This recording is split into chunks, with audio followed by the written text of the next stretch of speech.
الحمد لله الذي بالاتحاد والاعتصام بحبل المتين أشهد أن لا إله إلا الله وحده لا شريك له إياه نعبد وإياه نستعين وأشهد أن محمدا عبده ورسوله المبعوث رحمة للعالمين اللهم صل وسلم وبارك على سيدنا محمد وعلى آله وأصحابه ومن تبعهم بإحسان إلى يوم القيامة.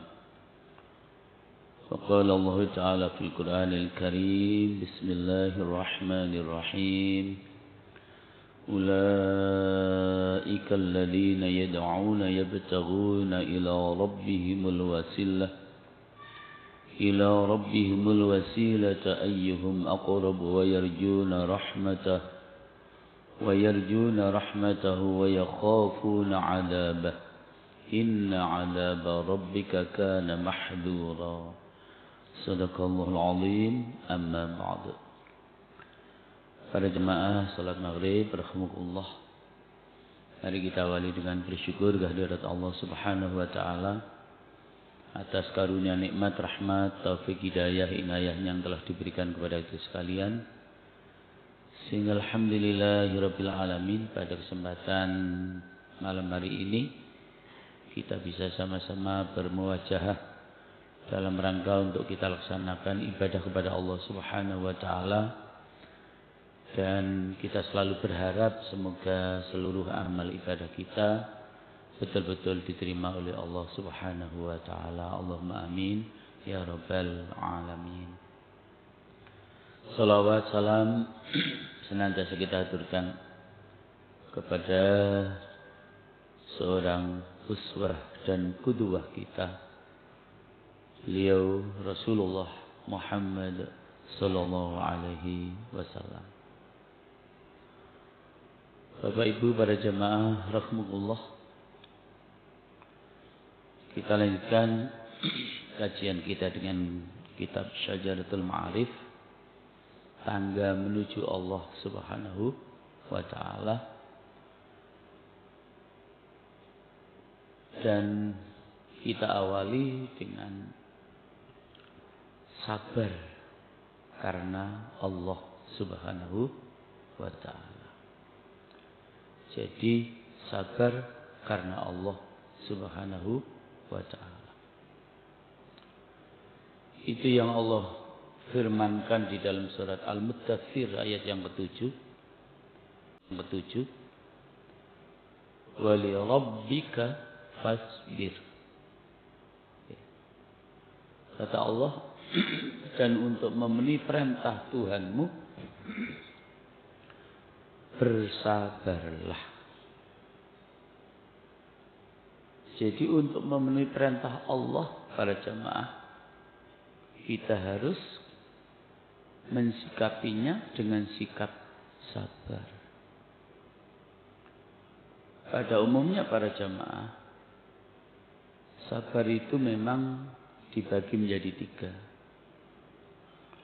3. Yang pertama, sabar di dalam melaksanakan perintah. Yang kedua, sabar di dalam meninggalkan larangan. Dan yang ketiga, sabar menghadapi ujian-ujian Allah Subhanahu wa taala.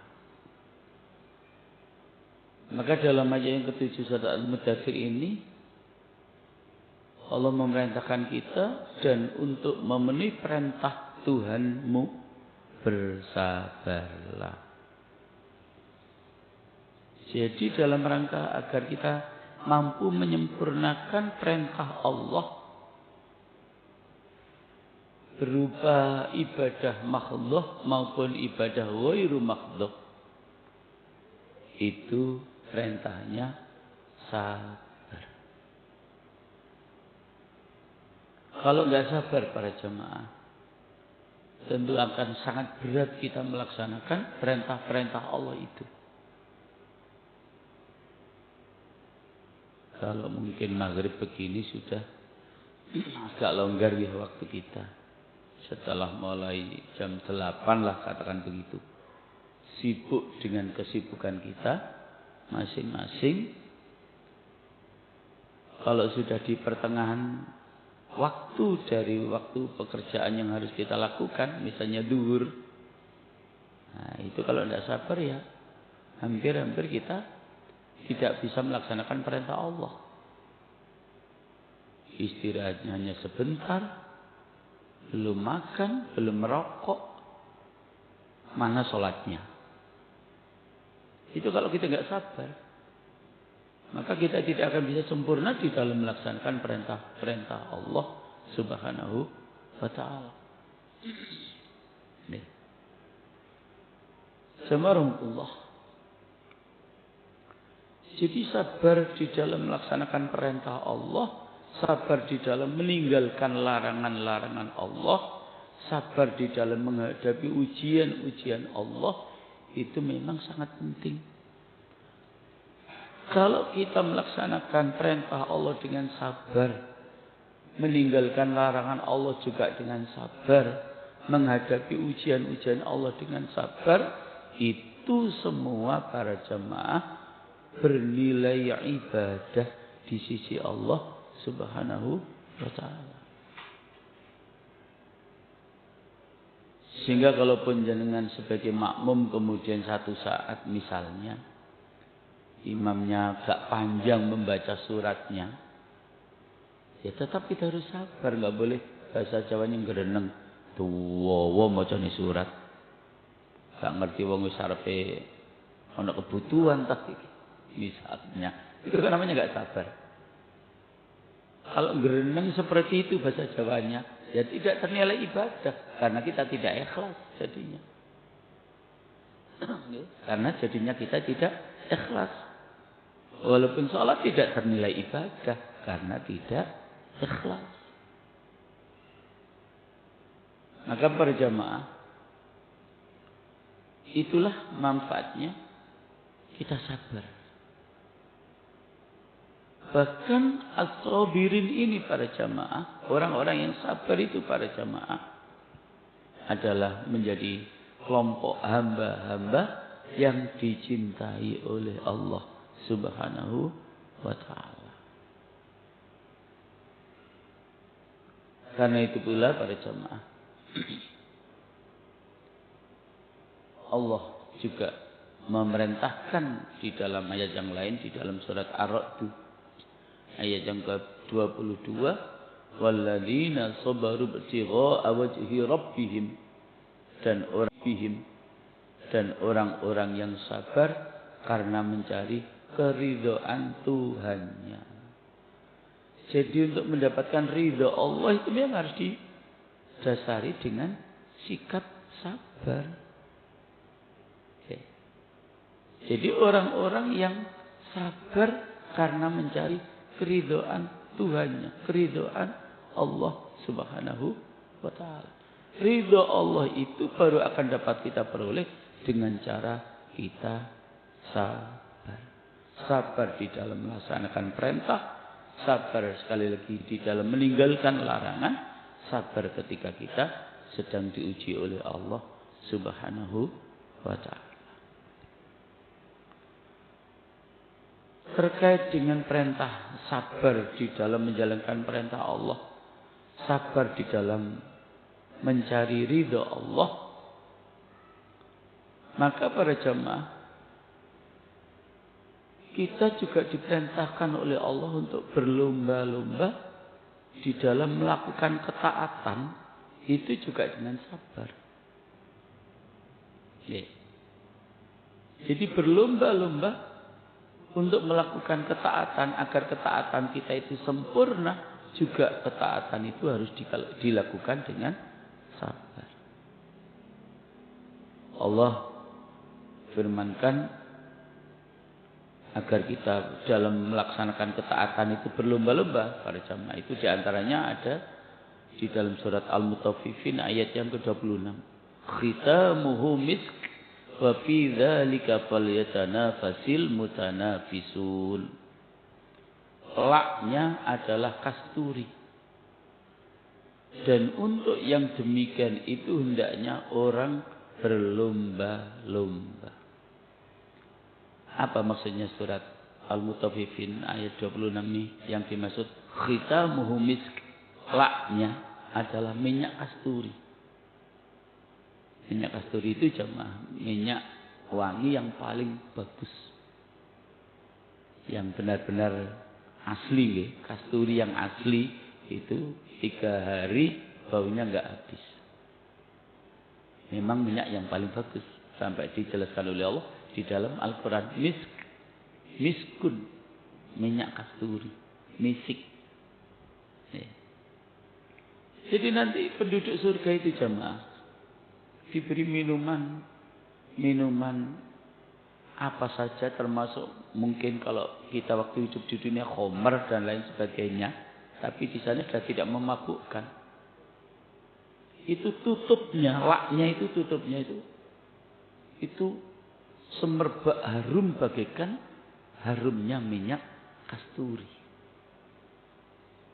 Jadi botol-botol yang berisi minuman nanti di surga itu tutupnya itu harum luar biasa, sehingga menyebabkan kita yang mau meminum minuman tersebut menjadi senang, menjadi merasa nikmat karena harum seperti minyak kasturi.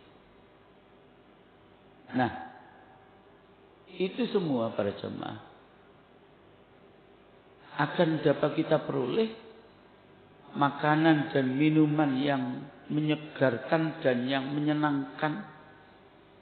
Itu harus kita lalui dengan falyatanafasil mutanafisun. Kita harus berlomba-lomba di dalam melaksanakan ketaatan kepada Allah, ketaatan kepada Rasulullah Sallallahu Alaihi Wasallam. Makanya para jamaah dalam hal kebaikan itu jamaah sampai ada 3 ayat. Yang pertama di dalam surat Al-Baqarah ayat 148. Yang kedua di dalam surat Al-Maidah ayat 48. Kalau yang Al-Baqarah tadi 148, kalau Al-Maidah itu 48, itu redaksinya sama. Fastabiqul khairat. Berlomba-lombalah dalam melakukan kebajikan, di dalam melaksanakan ketaatan. Termasuk yang diperintah oleh Allah untuk berlomba-lomba kita lakukan, segera kita lakukan adalah untuk memohon ampun kepada Allah. Wasari'u ila maghfirah. Akhir ayat ini di Ali Imran 133 itu. Dan larilah, sari itu lari.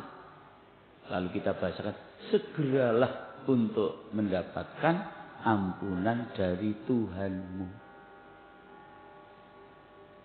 Terus tobat kepada Allah itu perintahnya sari'ah, lari. Jangan ada yang menunda tobat di antara kita. Nanti aja Ustaz kalau udah pensiun tobatnya. Iya kalau usia kita sampai pensiun. Dan kita sudah sama-sama memaklumi para jamaah, syarat mati niku tidak harus menunggu tua. Syarat mati itu tidak harus menunggu sakit dulu, mboten. Ada yang enak-enak makan bakso mati enten. Wong kelalakan bakso niku. Enak-enak makan bersama keluarga, anak istri, tahu-tahu mati kejatuhan pesawat. Jadi syarat mati itu tidak harus tua, tidak harus sakit. Makanya perintahnya untuk mencari ampunan Allah, menuju ampunan Allah itu wasari'u.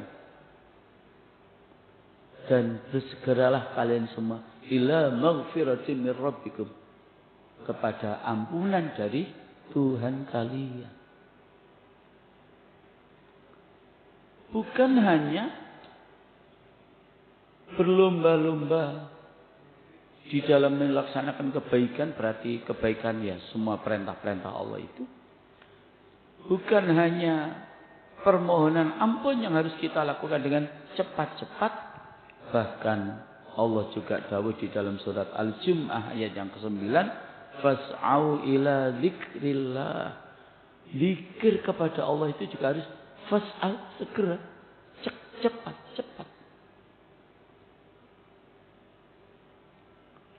Karena itu juga para jamaah, biar saya dengan jenengan itu tidak, bahasa Jawanya, ketatrapan atau terkena sifat munafik. Apa perintah Allah dalam Al-Quran? Di dalam mengerjakan sholat terutama. Tidak boleh kita tidak punya keinginan kalau mau sholat itu tidak boleh, tidak kepingin segera bisa melaksanakan, tidak boleh. Biar kenapa? Biar tidak seperti orang-orang munafik. Wahum kusala. Kalau orang munafik itu sholatnya mesti aras-arasan.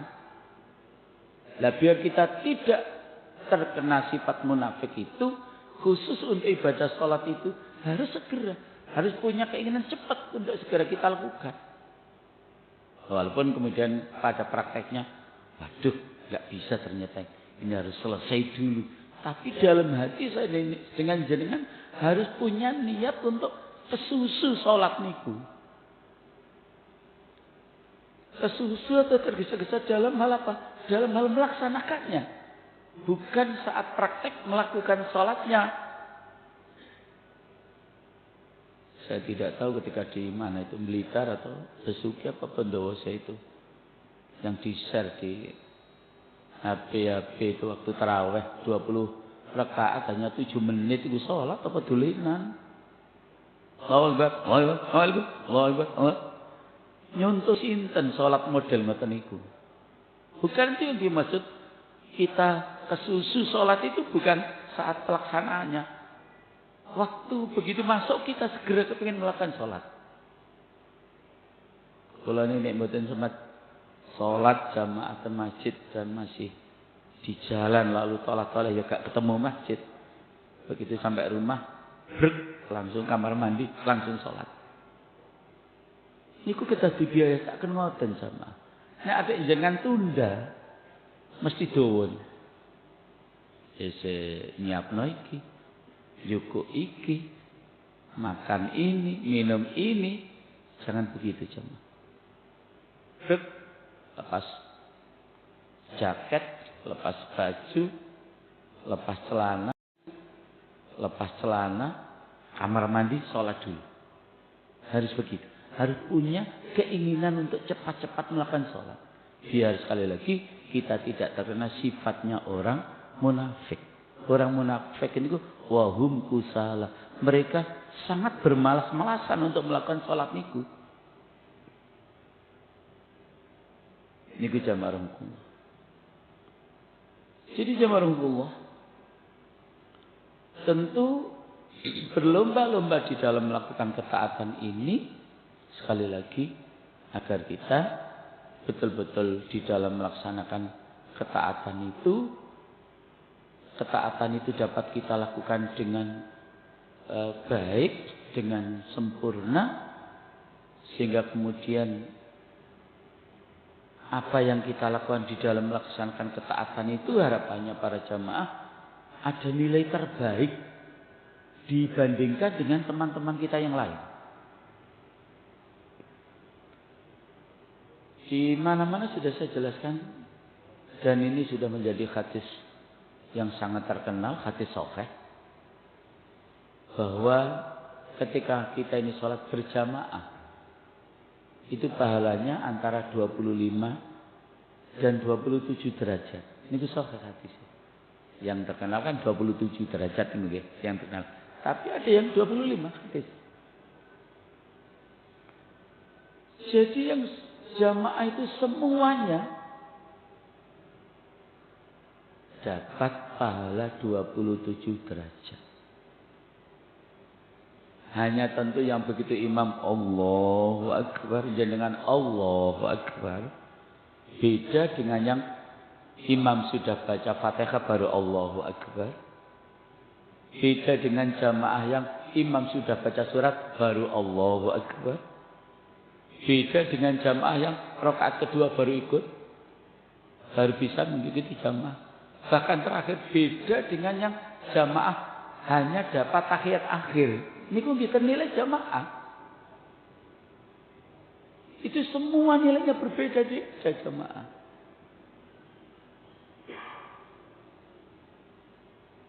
Sehingga kemudian saya bahasakan semua 27 derajat. Iya memang. Tapi pertanyaannya kualitas yang mana 27 derajat nilai pahala sholat yang kita lakukan itu kualitas yang mana? A, apa B, apa C, apa D dan seterusnya.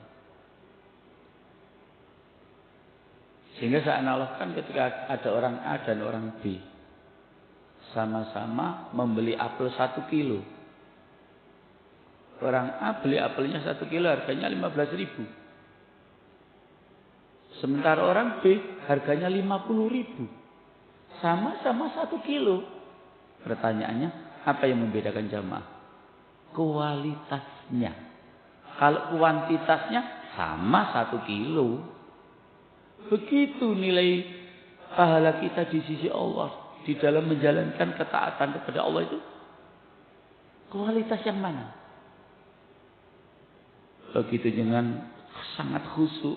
Berbeda dengan temannya yang setengah khusyuk. Begitu dengan baca Fatihahnya sempurna, baca suratnya sempurna, rukuknya tumakninah, iktidalnya tumakninah, sujudnya tumakninah. Berbeda dengan yang setengah tumakninah. Kalau tidak tumakninah, yang sholatnya batal jamaah. Karena tumakninah ini rukun. Sangat beda. Makanya ngaos kados ngaten menika sangat dibutuhkan dalam rangka apa? Ya sedikit menutupi kekurangan dan ketidaksempurnaan ibadah yang sudah kita lakukan selama ini. Masih banyak jemaah di antara kita yang belajar Fatihahnya ya waktu masih kecil dulu itu tok. Wis gak tahu di ngajekno meneh blas, gak pernah. Itu sangat berbeda dengan mereka yang ngaji, memperbaiki, menyempurnakan makharijul hurufnya, sifatul hurufnya, sehingga terhindar dari lubs, terhindar dari lahan, kesalahan-kesalahan.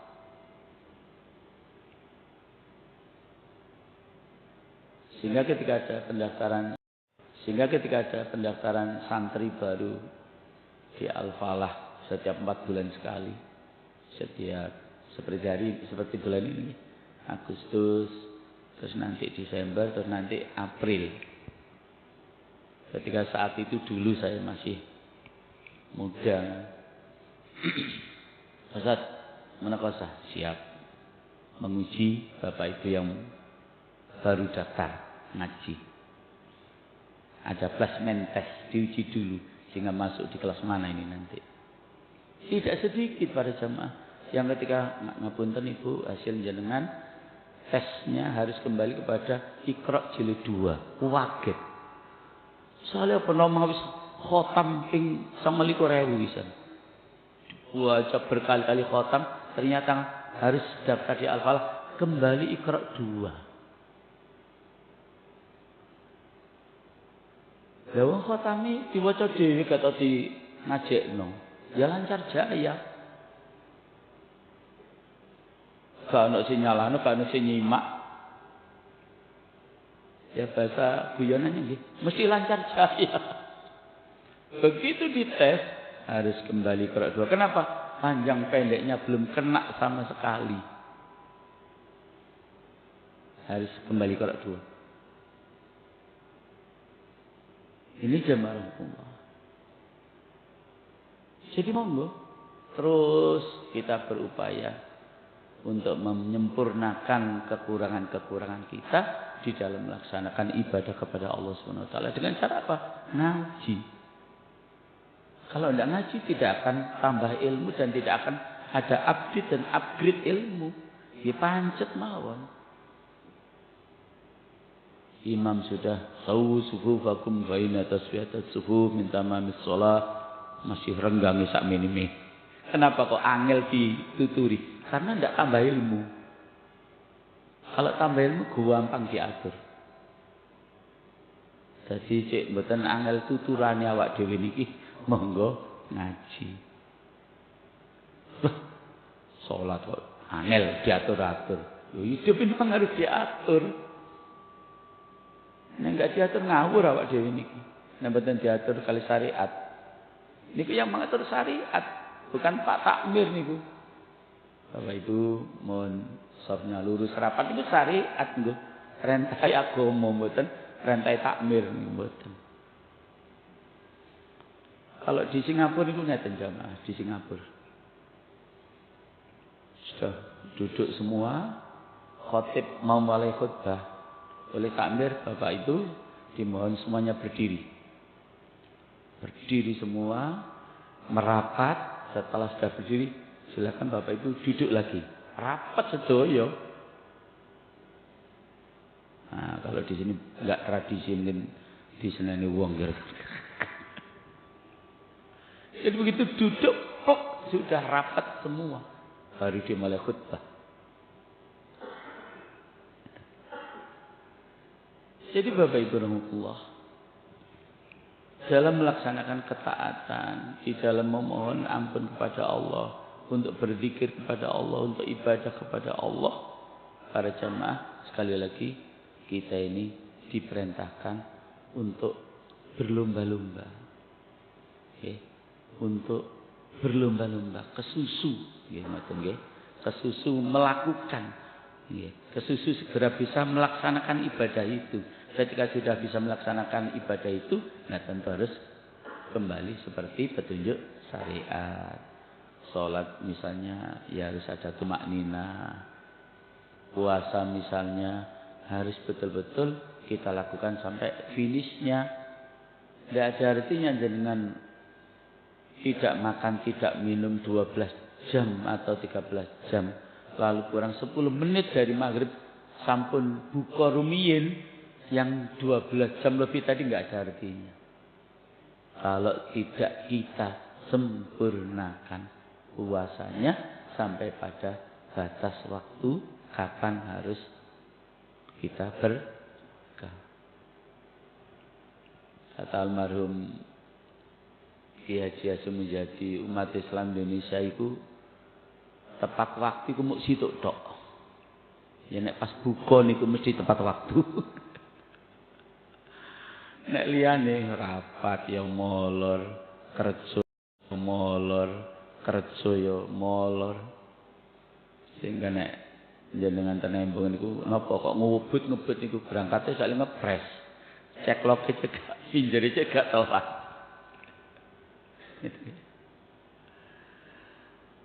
Kemudian para jemaah, semua ketaatan yang kita lakukan itu harus kita niatkan untuk mencari ridha Allah Subhanahu wa ta'ala. Jadi semua ketaatan yang kita lakukan itu harus kita laksanakan untuk mencari ridha Allah Subhanahu wa ta'ala. Allah Subhanahu wa ta'ala mengharuskan atau mengajak atau menganjurkan kepada kita untuk melaksanakan ketaatan itu dengan ridho, mencari ridha Allah maksud saya. Itu diantara ayatnya adalah ada di dalam surat An-Nisa ayat 114 niku. La khaira fi katsirin min najwahum illa man amara bis sadaqah إلا من أمر بصدقة أو معروف أو إصلاح بين الناس ومن يفعل ذلك ابتغاء مرضات الله فسوف نؤتيه أجرا عظيما. Tidak ada kebaikan pada kebanyakan bisikan-bisikan mereka. kecuali bisikan-bisikan dari orang yang menyuruh manusia memberi sedekah atau berbuat ma'ruf atau mengadakan perdamaian di antara manusia. Dan barang siapa yang berbuat demikian karena mencari keridhaan Allah, maka kelak kami memberi kepadanya pahala yang besar. Jadi Bapak Ibu sekalian, kita saat memberikan sedekah, saat berbuat kebaikan yang ma'ruf, apa saja bentuknya, okay? Termasuk saat jenengan melakukan islah terhadap orang yang sedang berseteru atau sedang berseberangan atau bermusuhan, itu semua para jamaah harus kita lakukan semata-mata hanya untuk mencari ridha Allah Subhanahu wa ta'ala.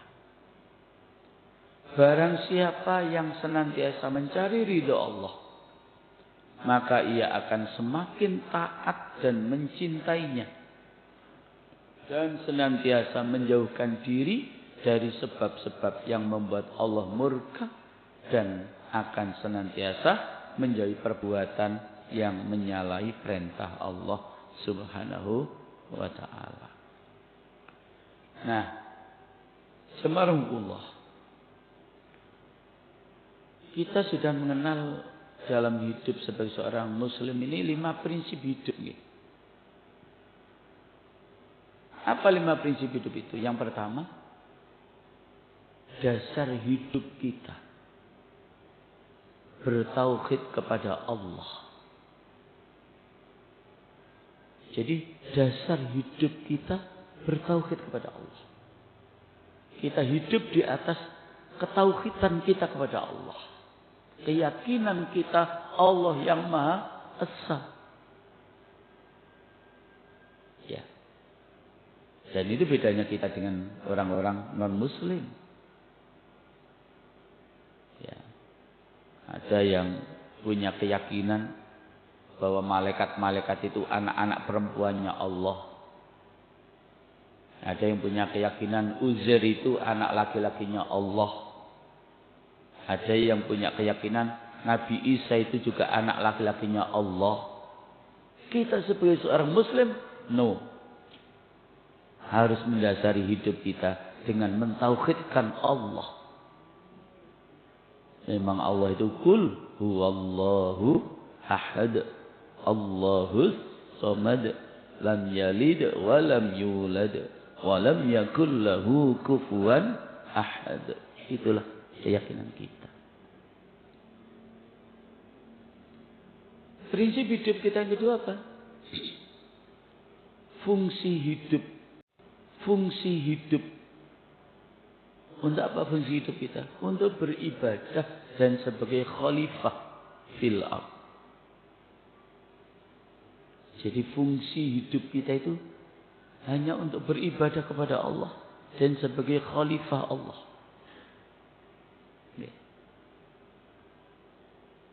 Lalu yang ketiga, tugas hidup. Ada fungsi hidup, ada tugas hidup. Kalau tugas hidup kita itu beramal soleh. Kalau fungsi tadi hablum minallah, kalau tugas hidup ini hablum minannas. Kemudian prinsip yang keempat, pedoman hidup kita. Al-Quranul Karim ditambah al-hadis, ditambah ijma' dan qiyas. Itulah yang menjadi acuan akidah kita sebagai ahlus sunnah wal jamaah. Ya. Quran, hadis, ijma', qiyas. Nah, prinsip yang kelima niki jamaah yang sangat-sangat harus kita perhatikan. Apa prinsip hidup kita yang kelima? Tujuan hidup kita. Tujuan hidup kita adalah libtigha'i mardhatillah, semata-mata hanya untuk mencari ridha Allah. Maka apapun aktivitas yang panjenengan lakukan, baik berupa tindakan maupun ucapan, harus selalu masuk dalam sebuah frame. Apakah yang saya lakukan ini Allah ridha apa tidak ya? Kalau ridha, pertahankan, bahkan tingkatkan. Ketika kemudian kita tanya apakah yang saya lakukan ini Allah ridha apa tidak ya? Kita menjawab tidak ridha. Segera saat itu kita harus tinggalkan. Ini sangat penting sama. Jadi setiap kali kita melakukan satu tindakan, ucapan, harus selalu disertai pertanyaan, apa yang saya lakukan ini Allah ridha apa enggak ya? Ridho, maka lanjutkan, bahkan tingkatkan. Ketika tidak ridho, saat itu pula segera harus kita tinggalkan. Karena memang tujuan hidup kita itu yaitu mencari ridho Allah. Sehingga segala apapun yang kita lakukan itu jemaah, sekali lagi memang harus kita niatkan untuk mencari ridha Allah Subhanahu wa ta'ala. Dan itu menjadi puncak prinsip hidup kita, yaitu tujuan hidup kita libtigha'i mardhatillah, semata-mata hanya untuk mencari ridha Allah Subhanahu wa ta'ala. Jemaahullah, terakhir bahwa ketaatan-ketaatan yang kita lakukan tersebut dalam rangka untuk mencari ridha Allah itu berarti kita mencari kedekatan dengan Allah, berusaha untuk dekat dengan Allah Subhanahu wa ta'ala. Lalu pertanyaannya, dengan cara apa agar kita ini bisa dekat dengan Allah? Ya tadi memang melakukan ketaatan, berlomba-lomba di dalam melakukan kebajikan. Tetapi kemudian Allah juga memberikan cara yang lain. Sebagaimana yang Allah dawuhkan di dalam surat At-Taubah. Ayat yang ke-99. وَيَتَّخِذُ مَا يُنْفِقُ قُرُبَاتٍ عِنْدَ اللَّهِ وَصَلَوَاتِ الرَّسُولِ ألا إنها قربة لهم سيدخلهم الله في رحمته إن الله غفور رحيم. Dan memandang apa yang dinafkahkannya di jalan Allah itu sebagai jalan mendekatkannya kepada Allah dan sebagai jalan untuk memperoleh doa Rasul. Ketahuilah, sesungguhnya nafkah itu adalah suatu jalan bagi mereka untuk mendekatkan diri kepada Allah Subhanahu wa ta'ala. Begitu jelas ayat ini jamaah, salah satu ibadah dalam rangka untuk mendekatkan diri kita kepada Allah itu dengan cara apa? Dengan cara kita menafkahkan sebagian harta kita di jalan Allah.